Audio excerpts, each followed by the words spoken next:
Well, hello there. I'm so glad you're joining us here at the Art of Feminine Negotiation. I'm your host, Cindy Watson, and I'm excited to introduce you today to Dr. Chris Jankulovski. So welcome, Chris. It's great to have you here.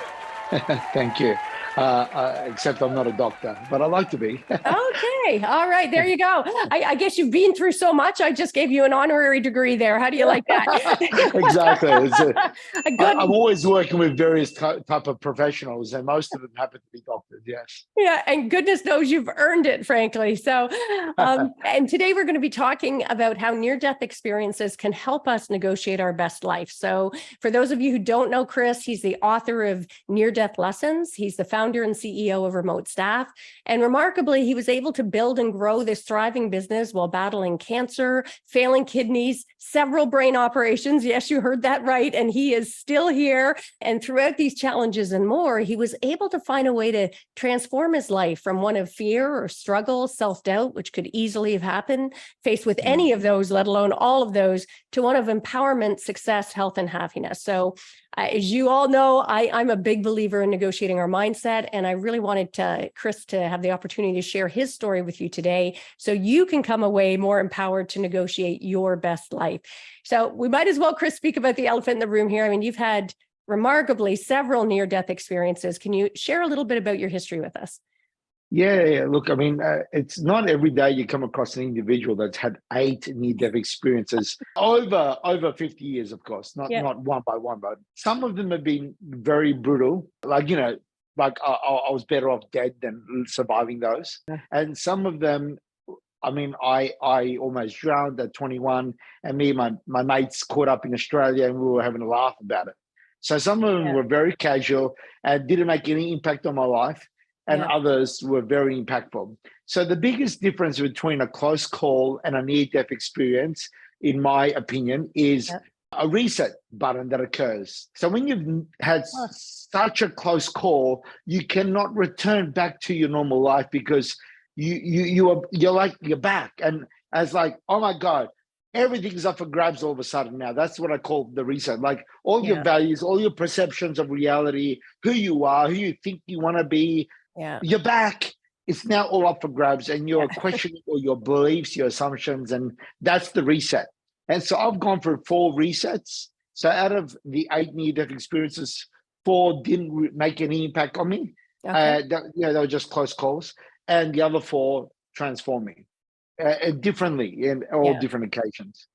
And do you think for our listeners out there, and obviously I know in your book, you talk about the lessons that you can learn so people can apply it. Can people choose to hit that reset button without having to have a near-death experience?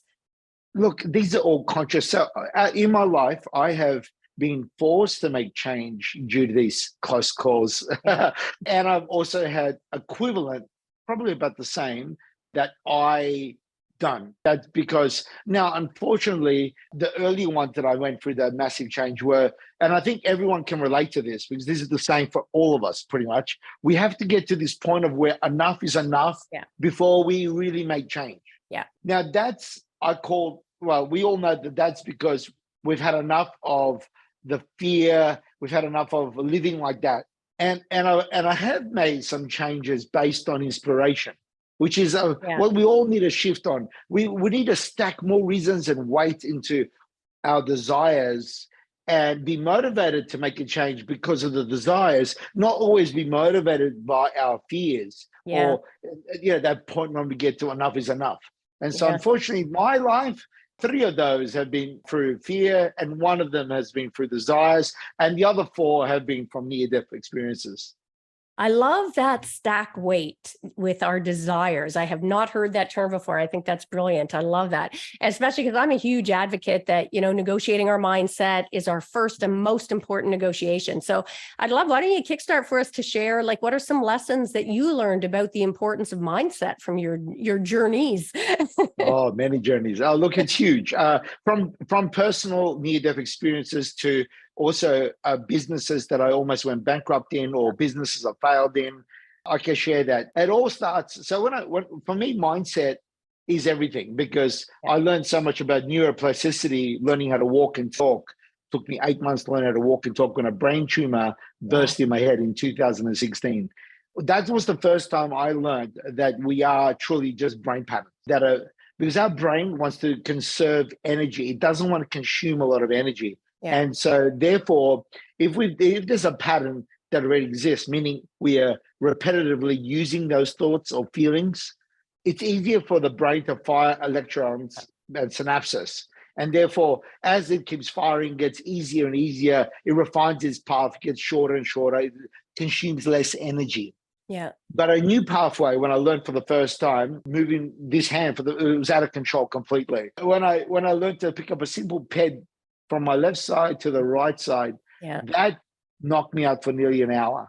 Wow. And when I woke up, the occupational therapist was still there for my rehab. And she said, I told her, what happened? I was completely out of it. Yeah. And she goes, this is an example of a new synapses connection. It's like forming a brand new paradigm, except instead of you forming it over weeks and months, you just done it in this one motion physically. Hence why your body can't just produce this energy. It had to zap it out from your digestive system and other parts of your body. And that's why you got knocked out.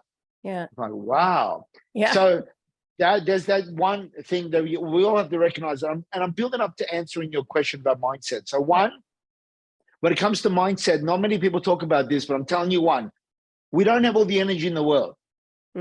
Energy, to make change requires energy. So let's put this topic of energy as number one. I like that. Now, two, my son, who was born 1 month after my second brain operation, my second son, Billy, I got to see him form his neuro pathways in his new little baby body and learning how to crawl and walk. And his development was at the same speed as my left side of my body.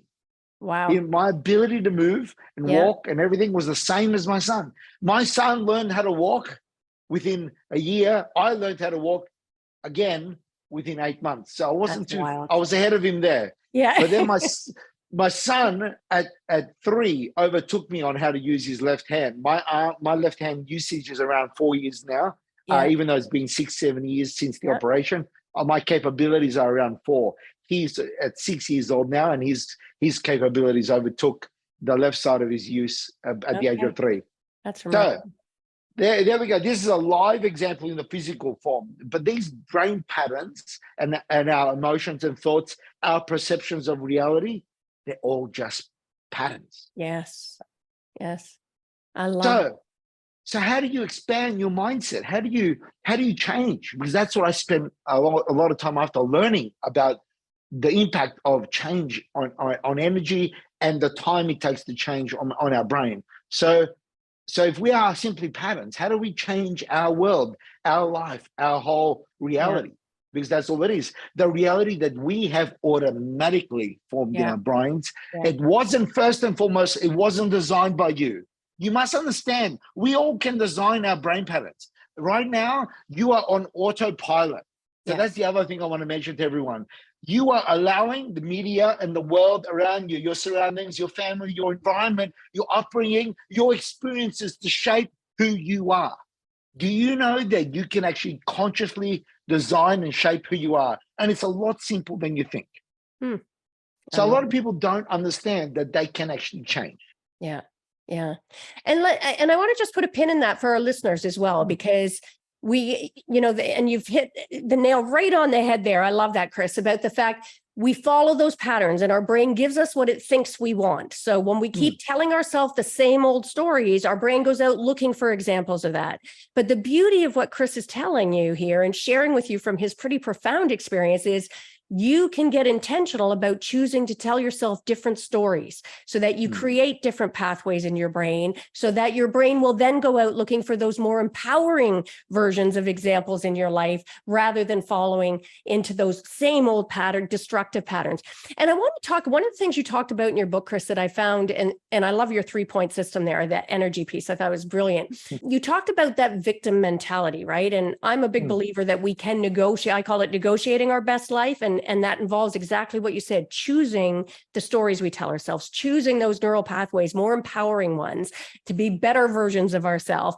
But how does staying in a victim mentality stop us from negotiating our best life? Because I think societally now we're really in a place where a lot of people, we are glorifying this kind of victim mentality.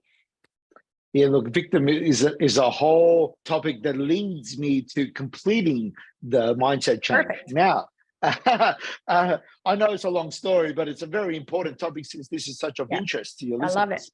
Our minds, do you want to make a change? It's very simple. First, practice mindfulness. You got to observe yourself, observing yourself. You got to notice yourself, because if you don't ever notice how you're thinking about something, or how you view something, or how you've interpreted something, or how you believe in something, if you don't observe yourself that that's how you are believing or holding something true, then you will, first you're on automatic. You've got to get out of automatic state.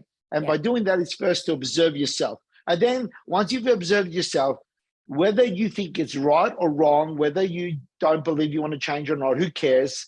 What you have to recognize is that's how you are perceiving something. Now broaden that expansion. And that expansion can't be broadened by you being an autopilot. You have to first notice it, and now go Google something. Go Google and widen your understanding of something. Challenge your assumptions you make. And every time those thoughts come up, you need to write on that spot, not later in the day.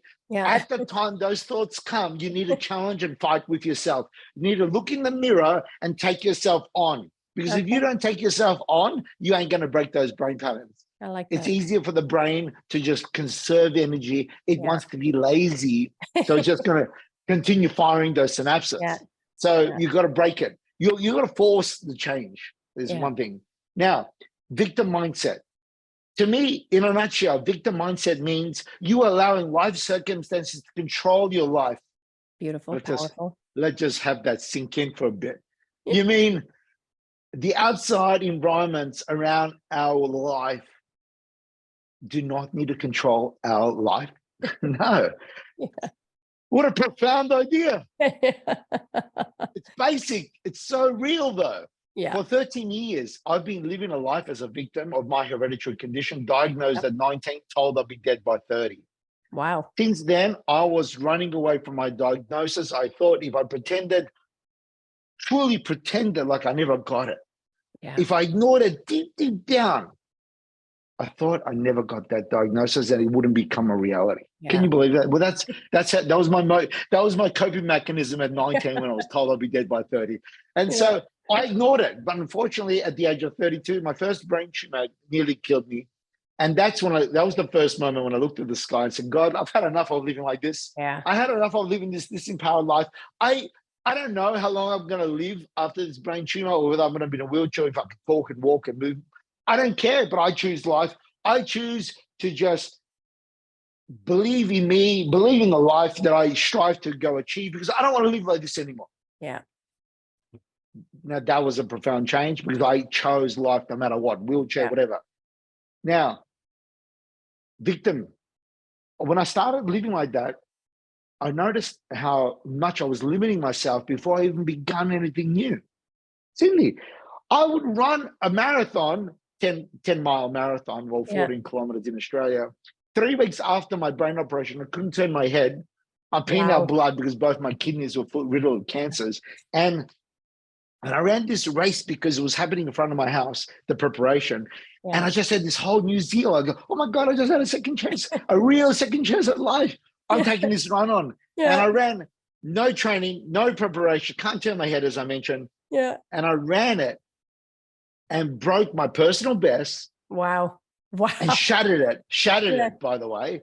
So I ran the race 2 years earlier for 65 minutes. And here I am now with all the excuses in the world, no training, no practice, for 58 minutes and 22 seconds. I broke under the 1 hour mark.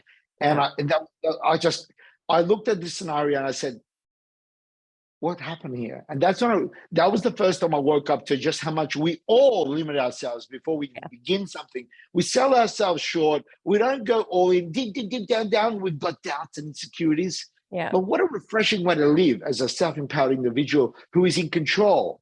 Now, how do you shift from a victim mindset, always responding to adversities, to a self-empowered mindset? And the shift is not that difficult, actually. And it's really annoying because victim mindset, self-empowerment, it's just a small shift. One means you're broke. The other one means you're worth tens of 20, 30, 50 million overnight like that. It's so freaking annoying. It's annoying, really frustrating because, okay, a victim mindset, you must understand if you're running away from life, if you're not taking something on, Yeah. you are a victim of something called life circumstances. Yes. So stop running away from life's problem. That little problem that you're trying to avoid is causing you doubts and insecurities. You know, if we truly are a God-given, incredible biological form of a creature called a human being on this earth, having this drop of time for 70, 80, 90 years, do you know our existence here and all this biological history in us and all these incredible inner capabilities? You know that I get more powerful as I get more and more true to my core. So stop wasting time as a victim of life circumstances. Take it on, go for the struggles because you're going to get stronger. You're going to get more skilled. You're going to start having this inner confidence of taking things on. And whether you succeed or not, it doesn't matter. That's the funny thing. The results don't matter. What matters is that you show up and take it on. Because the world's better for it when you stop running away from shit. You take it on. The world's better. Whether you succeed or not, that doesn't matter. You're better off applying yourself than running away from your dreams and from adversities and being dead 6 foot underground. The world's not better off. Who cares what your results are? And I want to circle back to this idea about choice, because I think that's really at the heart of what you're saying is that, and for me, that was a profound mindset shift when I recognized that, because we often think about life happening to us, right? And they made me feel this, they made me do that, they made me this, or this happened that caused whatever, as opposed to recognizing, you know, what's that quote? Between every stimulus and response, there is a pause. And in that pause is your power to choose, right? We get to choose who we want to show up as. Now, I know you speak a lot about living a deliberate life. Is that what you're talking about, this idea about choice? Tell us a little bit about that. Deliberate living and self-empowerment is all about first having to wake up to our mortalities. Stop pretending like you're never going to die. Stop pretending like you're going to live forever. So wake up. Why is your mortality so important? Because it brings all your decisions forward, puts things in perspective. So that's one. Two, your clarities are much more important. Your desires and having clarity about your desires is a lot more important than you realize, because having clear intentions, a clear desire with what you want means you've got more focus, more power behind you in terms of you can put all effort in and you can make a much more strategic decision in applying yourself over a lot longer term. So self-empowerment and deliberate living, basically concepts that I link to having clear desires and link into your subconscious mind these clear desires with an image, not these vision board ideas of something that's like a jet or whatever it is, like, you know, or an island. You got to have a goal, be clear about that goal and why that's important for you. You got to be motivated by that goal. And so you got to stack it with reasons and why why does this make you smile? You got to understand why things make you smile in this life. You got to stack it on and then just get an image that represents that goal, the feeling of that goal, the image. The image is important because the images and your goals, like that are linked to your values, is the way you speak to your subconscious mind, which is 98% of your brain. Your consciousness is pathetic, okay? You're going to forget it all the time. You're going to have a New Year's resolution, you're going to forget it by March, you know. So, but when you have an image with a clear link to your goals and you stack behind the image all the reasons why it's important for you to achieve this image will remind you all year round of your goal and the actions you're going to take. Don't worry about the outcome. Don't worry about the results. Just focus on you showing up and doing your best for every goal that you've got. You know what will surprise you most? You'll recognize that you've got always these fantasies of a goal, a plan, which is always in a straight line, the results. Oh, what a fantasy. The reality we all know is a goal, journey that's always backwards and going here and there, and then you finally get the result. Why do we go on this crazy journey? It's true. Well, the crazy journey of life is called upskilling. I'm an employer. I've employed thousands of people. And I'm telling you now, life is upskilling you when you keep stepping up. So don't stop. But before we talk about the upskilling, I want to come back to that idea about clarity, because you'd mentioned we're chatting about clarity. And I know, whether it's negotiating our best life or negotiating a business deal, having clarity around our purpose is key. And I know you advocate starting with the end in mind. So I'd love if you could talk about that, why that's important. Mortality, ending. I woke up to my mortality after 14 years of running away from, I had a fear towards it. Now that I embrace my mortality, it was fascinating because I realized I need to optimize my most important asset I have, called my time. And therefore I started living my life as if it's my last year alive every year. Yeah. And in order for me to live as if it's my last year alive every year, I realized I had to live with much more deliberate intentions, because I keep burning my time, doing things that I'm running around chasing my tail, spending time on non-important activities and stuff. Yes. So for us to stop running away from problems, stop wasting time on non-important activities, we need to have that clarity with desires. And to schedule these little things that we want to do throughout the year. So I first schedule a whole year in advance by structuring my year around my family's birthdays, my kids, my wife, my own. Then around seasons, because we like migrating birds, we fly all over the country, all over the world. And then I've got the seasons and the birthdays in place. Then I lock in certain goals I lock in experiences, magic moments we want to have in our lives. Because first and foremost, my life, my family's life, and the contribution I can make to my own family is first and foremost the most important thing. Yeah. I need to be able to look after me and my family in order then to be able to look after effectively my communities and the wider interests I have. Yeah. I can't look after these other interests if I can't look after moi. That's ridiculous. Yeah. You can't change the world if you can't look after your own self. If you're homeless on the street, what the hell are you going to do? Yeah. That's something you got to be mindful. So I can't live as if it's my last day alive, because I can't be strategic enough. Okay. But if I live as if it's my last year alive, I can be strategic. Then over the last 30 years, I've noticed that I'm starting to achieve more and more and more of my wildest dreams by that clarity of desire and scheduling and not caring about the result, just being okay with making those micro steps. Yeah. Schedule them. Because when I learned how to walk, do you know that I had somebody put a belt around me and swing my leg to fire up my synapses to get me to learn how to walk again. Yeah. So I realized that, okay, then that means all I need to do is just fire up my synapses towards this goal, this dream, and start applying myself actions. Yeah. Stop taking things personally when things stuff up, okay? Yeah, because they're going to stuff up. Yes. They're going to stuff up, okay? Just stop taking it personally, because taking things personally, you lose a lot of time. You go in this negative spiral. So, but if you don't take things personally, you just go, oh, well, that stuffed up. Oh, I got egg on my face. Yeah. Oh, I just lost $1 million or whatever. Oh. Yeah. That's perfect. I love it. And it's funny when you were talking about that, live like it's your last year alive. The thing that came to mind, that Tim McGraw song about live like you were dying, right? I wrote the wolf or whatever. But I like that distinction, because we hear a lot about live every day as if it's your last day, which is different than what you're advocating, live your last year. So you've got that growth to be able to actually plan. And I want to talk about boundaries for a second, because, in negotiations, we often talk about boundaries. And I know you speak about stretching our personal boundaries. And I think that was going back to that upskilling. So tell us a little bit about that quick. Yeah. So anytime I'm fearful or I'm not prepared or I'm concerned, like it's a new terrain, I've never done this before, I've never experienced it, that's the sign.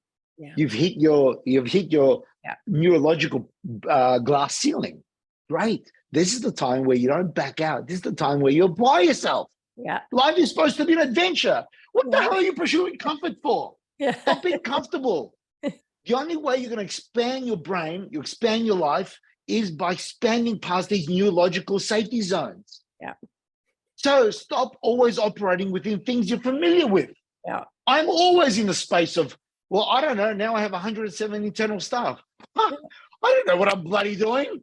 I've never managed that many staff before. Good. That's how you grow. That's how you now you're forced to learn. Now you're forced to grow. Now you're forced to apply yourself. You try this. Oh God, that cost me $500,000. Try that. Oh, that was a mistake.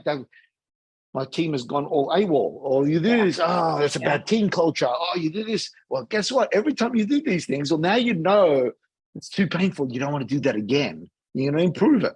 Yeah. You're going to be applying yourself differently. Yeah. So if you're living a comfortable life, if every year is the same as it was the year before, Warning, warning. Yeah.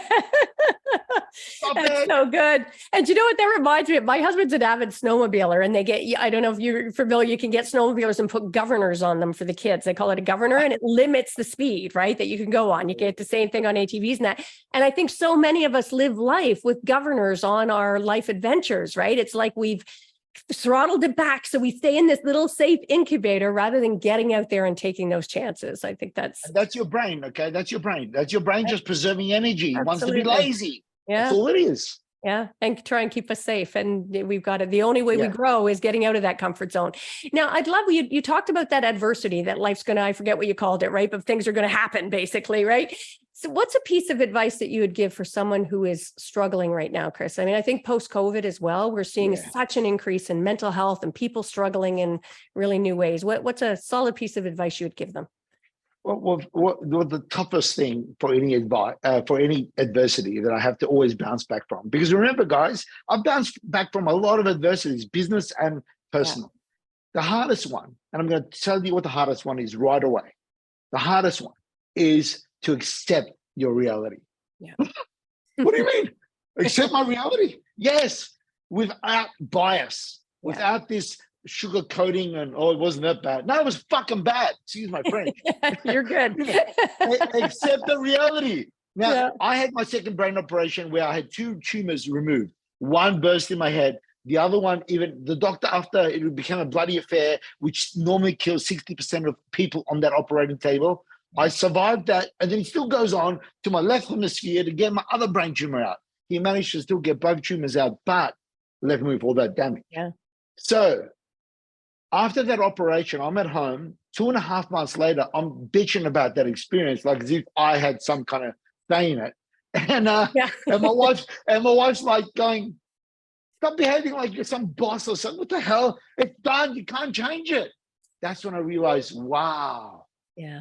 What am I doing? I'm wasting my time. You know, 2.5 months after my brain operation, before that moment, I was bitching about all these adversities. I can't talk, I can't walk, half my tongue doesn't work, I'm completely deaf in my right ear, blah, blah. The list just went on. All my limited focus and energy went towards these negative byproduct of results and complaining about those. Well, guess what? There's no progress in complaining. So all I did after that moment, I woke up to the realities of truly what has happened and accepted what has happened. Acceptance is a fascinating thing. It's a healing thing. Yeah. Why is it so healing? Because I finally came to terms with what had just happened to me. Yes. And I shifted my focus to now what I can do. I just moved on. Yeah. I can't do anything there. It's in the past. I can't change the past. Yeah. It's happened to me. I'm bedbound. I understand. I'm in the bed. I wake up at 7. I'm asleep. I'm in coma state from 2 p.m. onwards. I get it. Yeah. So what? Things are, excuse my French again, really effed up. Yeah. Okay. I've got 2 double visions. I'm watching Netflix and I've got the thing loading separate on the screen. There's only one of them, but I see 2. Did that make it go faster? It didn't make it go faster. As the months went on, they got together and they finally connected. That's when I learned we've got 2 eyes. It's for depth of vision. And then our brain puts it together, these images. Amazing. That's amazing. And I want to circle back when you talked about complaints for a second. Because no. Sorry, there are 4 points I want to. Okay. So one is accept. Number 2, take time out. You must, when you've had an adversity, that you need to realize that once you've accepted it, you need to take some time out to heal. Most of the changes that happen in you happen subconsciously. It's a very grounding experience. Yeah. The change does not happen consciously. The change happens subconsciously. And you, primitive monkey that we all are, you catch up later. You discover the changes that happen in you after the fact, after they've already happened. My consciousness is always catching up on, this is how I've changed. This is what's happened as a result of that adversity. You ain't going to pick up on those learnings and those clues if you keep moving on from adversities. So accept it, take some time out. I like that. If what you can focus on, what you can control. And the last one is maintain hope. Hope is powerful. Yeah. Hope is energy that allows us to continue. Do not lose hope. Remember, when something's important to us, it's important to us whether we are alive or dead. Yeah. Yeah. Oh, powerful stuff. My gosh. And, I had so many perspective shifts there as you were talking, because when you were talking about complaining and saying, geez, I need to get over that and accept the reality, and you had something serious to complain about, it amazes me how often, like, it's all relative, right? I mean, we spend our days complaining about stuff that does not matter. It won't matter a day from now, a week from now, certainly won't matter years from now. So for our listeners, I really wanted to put a pin in that. Recognize the things that you're complaining about, that it doesn't serve you. Even when you've got something that's really gone sideways in your life, complaining about it is not a productive exercise. So such a powerful exercise there. And what a great role model you are, Chris, with that, like the stuff that you have experienced and to come away with this. And I love that you end with hope, with this hope and vitality and mission to help people choose better lives is so beautiful. And I can't believe how fast our time has gone here.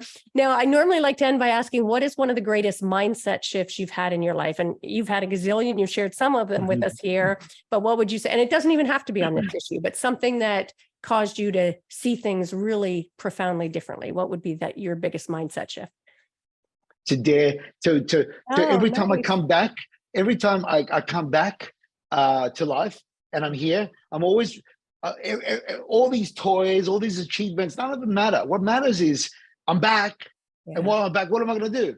I'm going to just sit on the beach or something, just spend time with my family and kids and wife and all that? No, I feel like every time I'm back, I'm striving to be worthy, and I want to make my life matter and count in some way. And that can only happen for our lives in one other way, by serving and contributing to others in some way that we feel is important to us.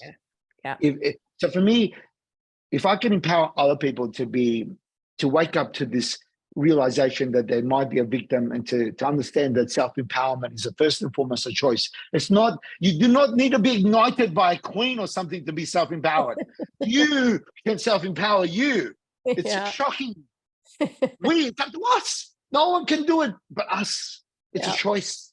You mentioned, it's a choice. Yeah. So self-empowerment is a choice. So that's what I want to leave the listeners. And dare hope. So gorgeous. Well, thank you, Chris. This has been fabulous. I love your energy. I love your passion. I love your message. I love that you're sharing this idea about the gift of service, coming from a place of service. Where can people learn more about you, Chris? Oh, look, I've got a big URL and a big surname, chrisjankulovski.com.